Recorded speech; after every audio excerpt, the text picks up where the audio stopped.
मित्रांनो नमस्कार. आज आपल्याकडे मल्हार साहेब आणि त्यांची फॅमिली जेवायला आली पुण्यावरून. खास पुण्यावरून आवर्जून आपल्याकडे जेवायला आले. तर आपली त्यांना जेवणाची क्वालिटी कशी वाटली ते विचारूया.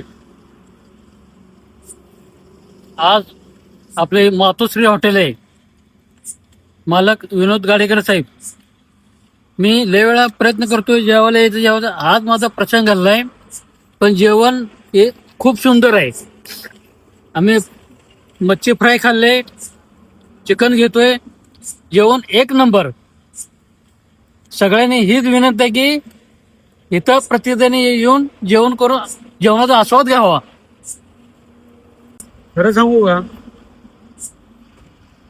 जेवण क्वालिटीच आहे. मी पुण्यावरून इथं आलोय जेवायला, खास जेवायला आलोय. आणि आता जेवण करून इथून पुण्याला जाणार. एक नंबर जेवण आहे. रेट तोडून काम करणारे तुम्ही आणि फक्त पॅटर्न देऊन मार्केट जाम करणारे आम्ही. तुमच्यात आणि आमच्यात फरक आहे शेठ. सरला काय माझी ताकद.